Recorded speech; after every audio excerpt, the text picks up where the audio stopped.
You can have it all. It's a human game that you play that you have to give up something for something. In other words, can't have it all. Well, you can have it all. You can have everything that you don't contradict with the next thought. I want it, but, I want it, but, I want it, but. The whole process of deliberate creation is just the clarifying process.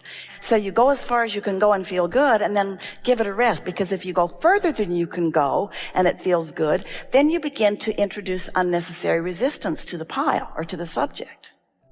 We want to give you this first. It might make this all more streamlined for the conversation.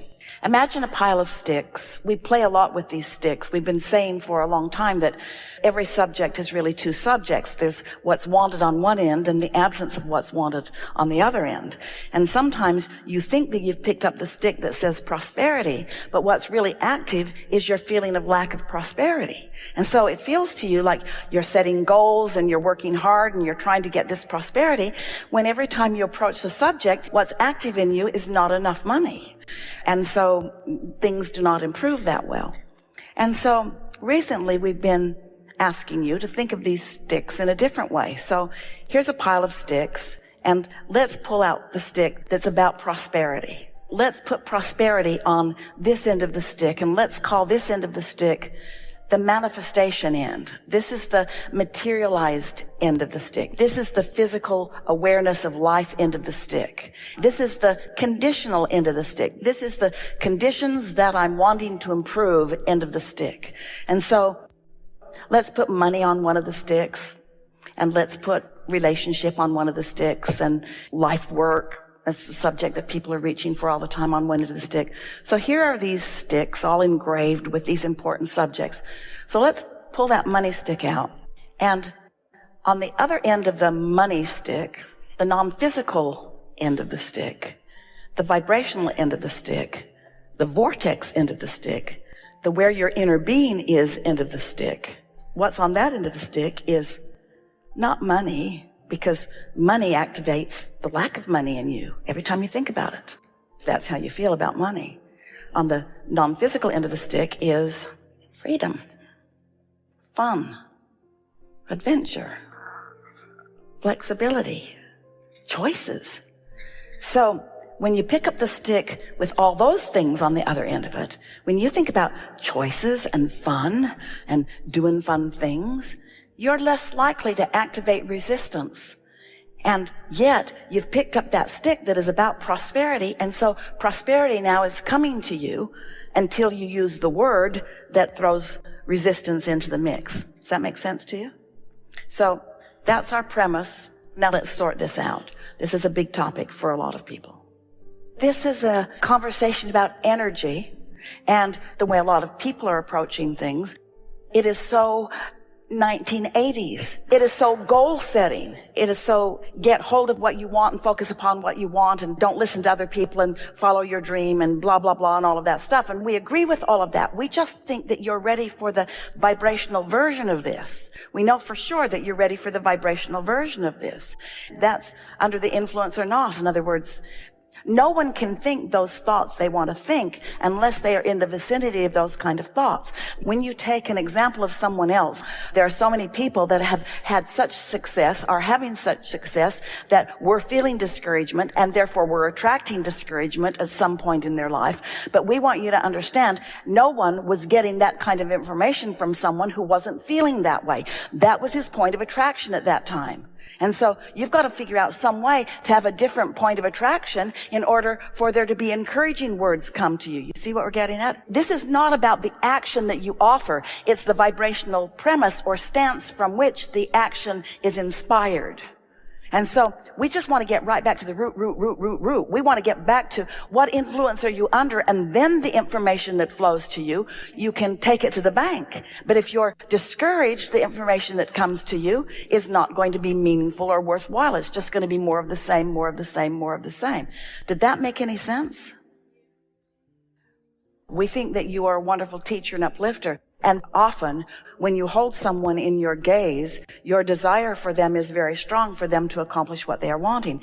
But here's the thing. You can't, on a dime, or in any quick moment in time, or with some words, you cannot change someone's vibration. So many analogies that so many people offer just causes them to find resonance with the very thing that's holding them back.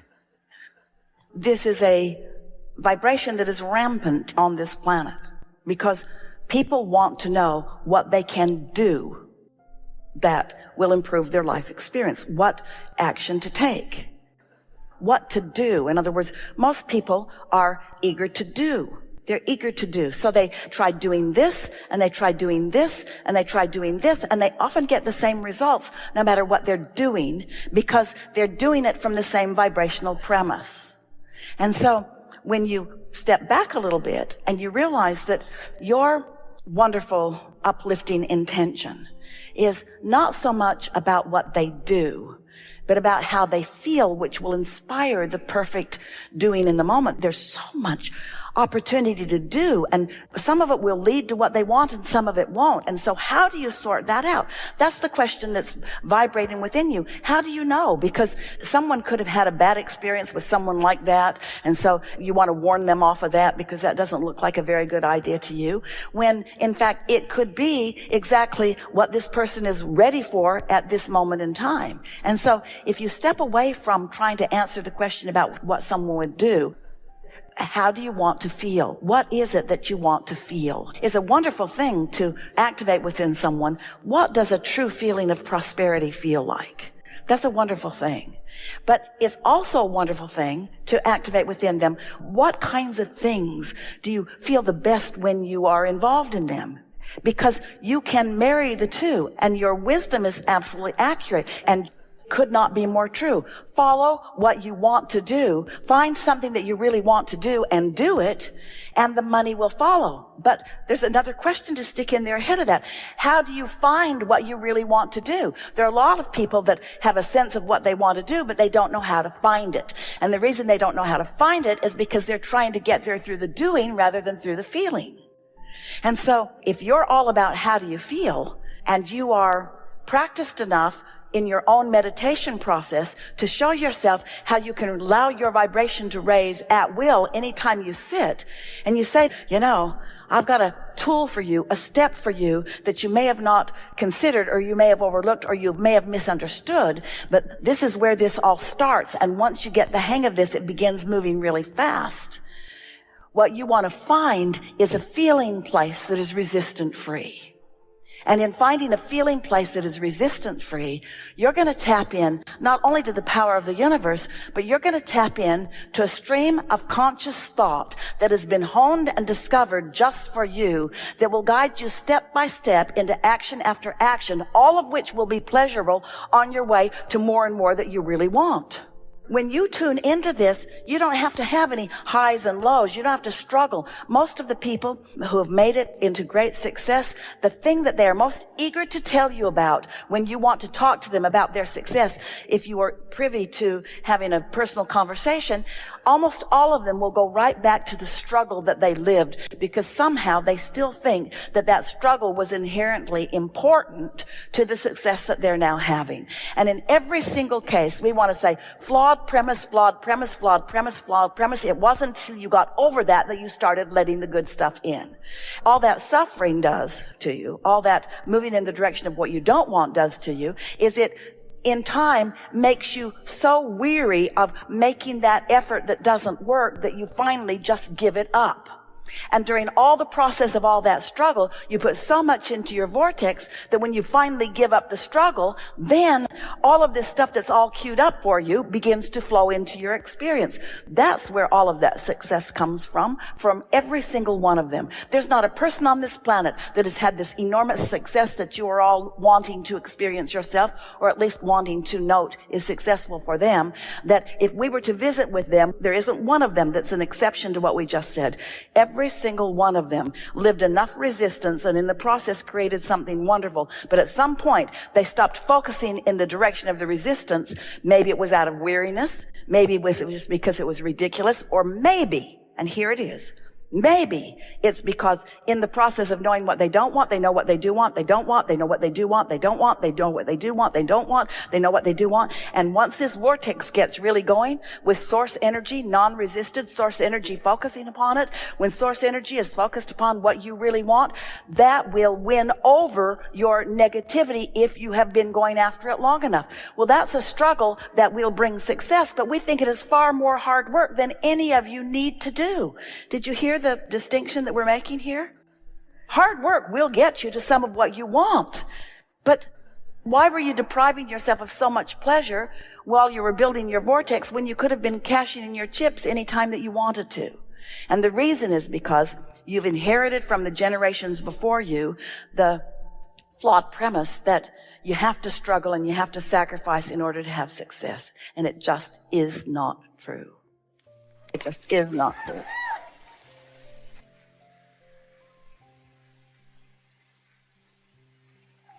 So if you can get someone to realize that they have a vortex and that it is already taken shape and form, and you can get them to begin talking about some of the things that they want, then they can activate that. And even in the middle of your conversation, ideas will hatch. That's what a really good masterminding conversation is about.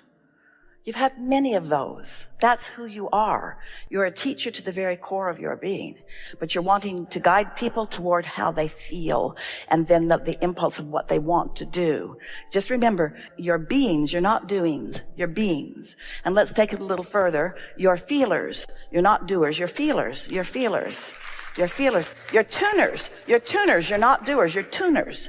You're tuners, you're sinkers, you're calibrators, you're energy awareers. You're aware of energy, you're calibrating energy, you're not doers. You take a lot of action if you are inspired to the action, but you don't do to fix things. You do because the feeling is so strong that nothing can hold you back from the doing of that. That's how you want to proceed in this life experience. And it is not that hard. By the time that we've had a few hours together, you'll be chomping at the bit to get out there and just let the universe surprise and delight you with all of the things that you've lined up. You see, we have a lot of knowledge that cannot be expressed until you're ready to receive. And so these new things that have happened as a result of us being together is because of your readiness to allow them to come forth into a forum where words can actually be formed about them. Doesn't that make you feel happy about you? When we talk about co-creating at its best, what we mean is that non-physical part of you who has so much awareness of you and so much feeling for you and gives so much attention to you, who doesn't need you to know it for that attention to be satisfying to us. We can love you, and if you're not in the vibration of love, it doesn't diminish the love that we feel for you. But when you are open to the vibration of that which we offer, and you are joining us in that vibration, so that it's not bouncing off of you, but it's radiating through you. It is thrilling to us to feel the impact that you have on the others who are around you when you allow that pure transmission of that pure you to move forward. You have no responsibility to raise the vibration of this planet. You were not sent here to fix something that's broken. Nothing is. And you were not sent at all. You didn't come in order to accomplish. It's just a byproduct of being focused in an evolving universe.